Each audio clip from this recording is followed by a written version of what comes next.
Housekeeper, hurry up with the coffee, she said with urgency. This is why dropouts who are unattractive are just incompetent as housekeepers, sister-in-law spoke with a smug look on her face. I was about to retort, but then the man who is sister-in-law's fiancé caught my eye. Immediately after, there was an unexpected hug. I didn't understand what was happening, but this hug somehow reversed the roles between me and my sister-in-law. My name is Candace. I'm 35, and love falling asleep while watching videos of my child's dance recitals. My child is the best, an angel. Their cute little butt and tiny limbs during the dance are just so adorable. Spoiling my child? Well, why not? To a parent, their child always seems cuter than any other. Now that I think about it, maybe sister-in-law Jen was raised the same way. Let's go back a few years to when I was a newlywed. When Edward proposed, he mentioned wanting to live with his parents after we got married.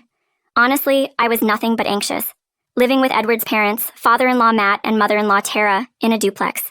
They say it often doesn't work out well, but to my surprise, Matt and Tara were incredibly kind. Feeling reassured, I happily moved forward with the wedding plans.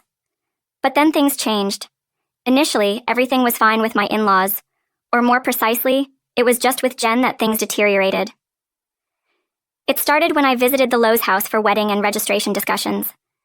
A relative of Edward's who happened to be visiting said, "Edward, you've got yourself a pretty bride." Right at that moment, Jen glared at me coldly. Matt cheerily responded, "Edward's lucky to have such a beauty." Then I thought I saw Jen glaring at Matt. I brushed it off as my imagination and soon forgot about it, as we didn't see each other for a while. However, on our way to the wedding, for some reason, Jen wore a white dress. She's in her late 20s, not an ignorant student unaware of wedding etiquette. She deliberately chose a color that clashed with the wedding dress. Of course, the in-laws and Edward were like, "What were you thinking?"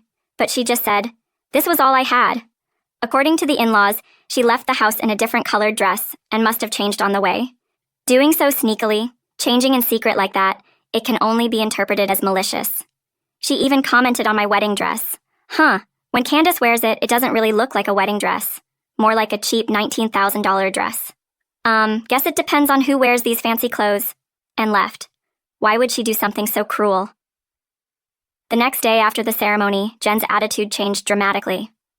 "Hey, don't wash my laundry after the ceremony with yours," she said, interrupting my chores. I, who had taken over the housework for Tara, was suddenly berated by Jen. She didn't like that I washed her laundry together. "Washing with a plain Jane's clothes might make me plain too." "Disgusting! Wash them again." She threw her laundry at me and left. You might think I should have said something back, but I was just dumbfounded. Adults don't talk like that, right? Separating laundry because plainness might spread? It's something endearing when a teenage girl asks not to mix her father's laundry with hers, seeing it as a part of growing up to avoid hassle.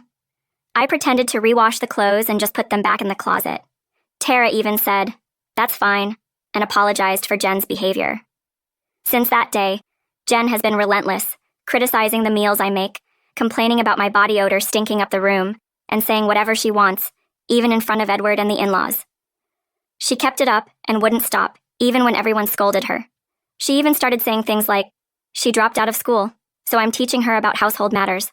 She probably doesn't even know basic common sense." It's true, I did drop out to chase a dream when I was younger, so my highest level of education is incomplete, but it's never been an issue for me, and I'm not ashamed of it. Being belittled for my education is trivial to me. Jen, on the other hand, graduated from a junior college near her home. It's not a prestigious university, but she acts as if she's more elite than me because of it. She even started saying, "I'm an elite owl like you." But Jen wasn't always like this. I wondered what had upset her so much. Then, a few months after the wedding, there was a gathering with relatives. Of course, everyone had met at the wedding, but this time, it was more of an opportunity to chat with me and Edward, kind of like a get-together. And then, Candace's wedding dress was so cute. Absolutely, Edward is lucky to have such a woman. Can't wait to see what their kids will look like. They were all excited about her appearance. I don't mean to brag, but I'm quite confident in my looks. Edward isn't traditionally handsome, but he has a well-balanced face and a charming aura, which has made him quite popular to the relatives. We're like the attractive couple. As the relatives chatted, not paying us any mind, Jen bristled with displeasure and subtly blurted out, "You all might not know, but I was really popular in my school days." Ah, so that was it. The moment I understood the cause of Jen's anger. Despite everyone's stunned expressions, Jen started bragging about how she was confessed to a lot and how men would swarm around her. When she walked down the street, honestly, it sounded ridiculous, especially when looking at Jen. Frankly, Jen isn't very beautiful with small eyes and a large, round nose. It's hard to believe she had the kind of experiences she claimed. Everyone just listened with a really skeptical expression and soon lost interest. Changing the subject, I listened out of pity, but later when I went to the kitchen to get some drinks, Jen followed and yanked my hair from behind. What, you think you're better than me? What are you talking about? I know you were just humoring me when I said I was popular. I can tell. I was momentarily taken aback. I mean, she started claiming to have had 7 boyfriends at one point. It was obviously a lie. I tried to listen earnestly, but it's hard to stay interested when you can tell it's all made up. You think you're so great just because you're called pretty, right? That's just because our country relatives aren't used to women. I'm not feeling great about it. Jen let go of my hair.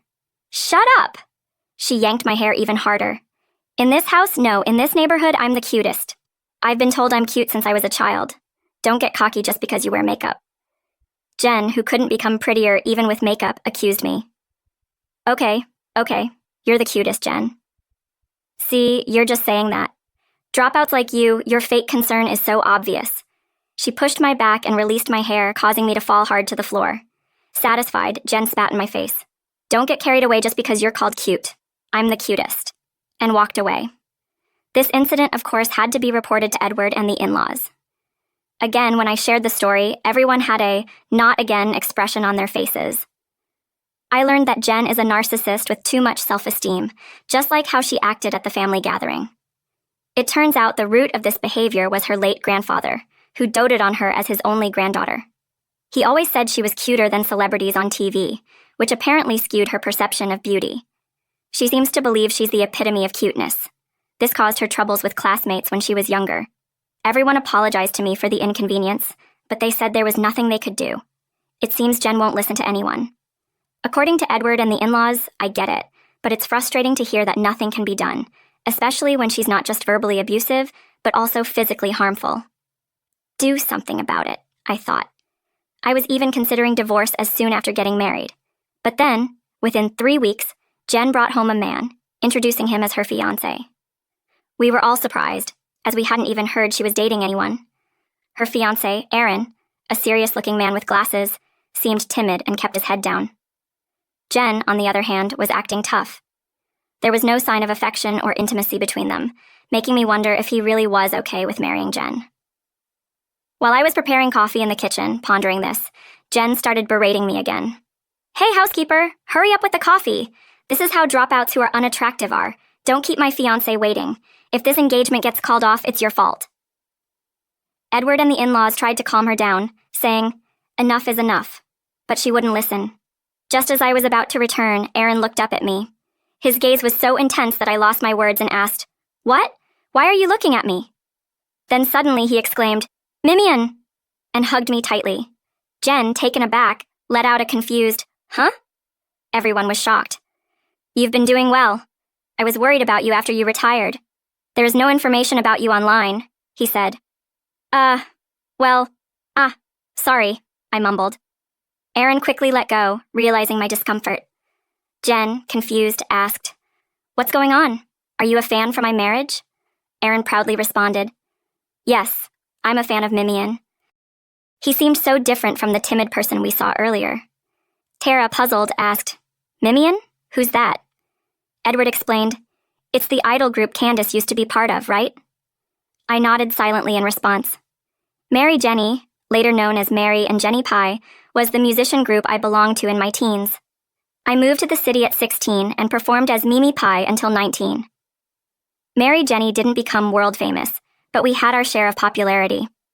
Unfortunately, the group disbanded due to some members' misconduct, and I left the music industry at 20. I was a lead member and the group's leader. This is why I dropped out of school. I pursued my dream while working part-time and gave up on further education, and I've never regretted that decision. Back when I was a teenager and had decided to marry Edward, I was working at an apparel shop. I never mentioned this past to my in-laws or Jen. Wow, you were a musician. That's amazing. Why didn't you tell us? Exclaimed Tara, thrilled. I had some fame but wasn't big enough to appear on TV. I felt a bit embarrassed to tell my in-laws about it. And now, being reminded of it like this, yeah, it's still embarrassing, Jen. You just said some harsh words to Mimon, didn't you? Erin glared at Jen. Oh, well, Jen stumbled over her words. Erin glared at Jen. How could you say such things to Mimon? What right do you have to act all high and mighty, you ugly girl? Suddenly furious, Erin lunged at Jen, leaving everyone stunned. What, these two are engaged? Calm down, Erin, I'm not bothered by it. Don't be so harsh on her, I said, turning to Erin. Erin raised his voice. No, Mimon, you're wrong. She only approached me because I'm a doctor. She said she would marry anyone if it meant bragging to her sister-in-law. That's not true, Erin, I said quietly. A girl who proposes just after 2 weeks of dating means nothing to me. We were all dumbstruck by the unfolding drama. Apparently, Jen planned to marry a high-status man to boast to me. She said she caught a doctor husband because of her education. Before our wedding, Jen had scoured her contacts, attending any dinner party, and approaching any man with good prospects. Of course, it's not easy to find such a perfect match. Initially, she casually confessed to handsome men, or those in high corporate positions. But of course, she faced nothing but failure. Then, a few weeks later, she met Erin, a doctor. Not wanting to lose a high earner like him, Jen zeroed in on Erin. Erin, inexperienced in love, thought, no one has ever pursued me so passionately. But a week later, overhearing Jen's phone call, he realized, she doesn't love me. She's just after a doctor. Yet, he accepted her proposal, thinking she might grow to love him. Jen, who would settle for anyone, and Erin, who just wanted to seize the opportunity, they seemed oddly suitable. But I kept silent. No one will marry a girl who looks down on Mimon. Erin was beyond furious, while Jen was visibly frightened. A usually mild-mannered Erin enraged was unexpected. What's so good about that dropout, that ugly girl? Jen muttered weakly. How dare you call Mimon ugly? You're the one who's different in class. Erin heated up even more. Well, but Jen, you keep bringing up my dropout status. Is it really that bad? Erin's expression hardened. Without education, of course, it's bad. So the owner of your favorite restaurant started chef training after high school, and your favorite actor is also a dropout. Are they bad too? That's different. They're in special professions. Well, I chose to drop out for a special career too as a musician. Is it only okay if I'm successful? I didn't even know you were a musician. Yeah, but if you knew, you would find some other reason to insult me, wouldn't you? Catching Jen off guard with my stare, she averted her eyes.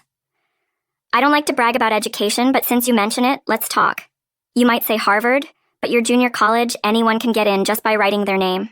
You got in despite graduating from the lowest performing high school in the state. You're just proud of being able to write your name.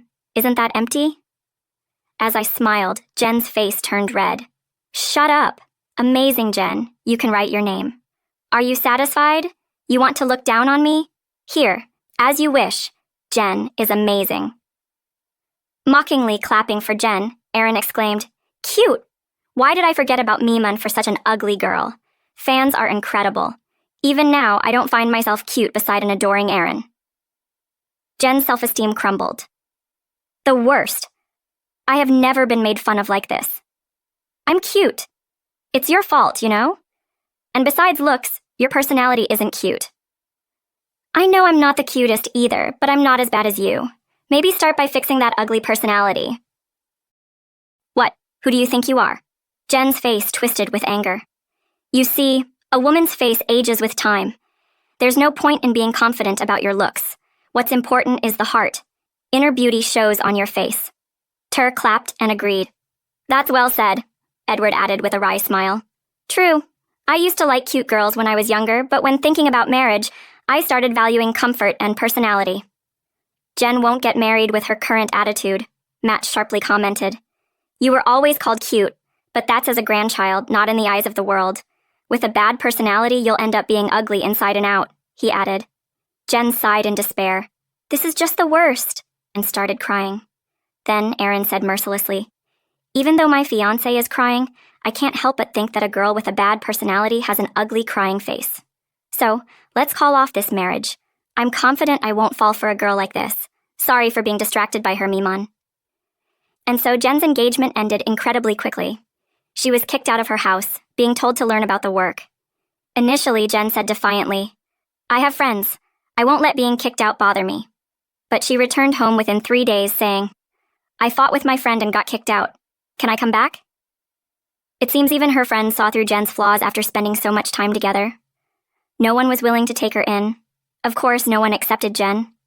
My in-laws and Edward regretted pampering Jen too much. They apologized to me.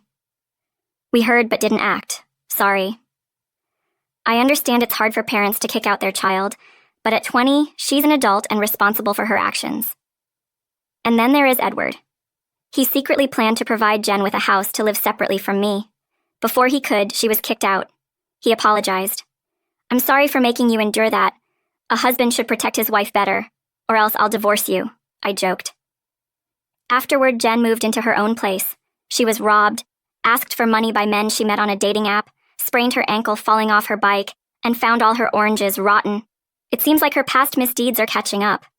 Well, good luck to her. Not that I'm really thinking that. As for me, I'm busy raising our little girl. She just started walking and recently told me, I have a boyfriend. It's a boy from kindergarten. They started dating after playing house and even promised to marry. Edward cried while drinking. Don't leave Dad and get married. It's fine. Their relationship is like playing house. But kids grow up so fast. Someday, she'll surely find someone she wants to marry. Until then, Edward and I will raise her responsibly to make our pride and joy an even more wonderful lady. Well then, since my daughter made a mess, it's time for a lecture and cleanup. The road to becoming a lady is still long.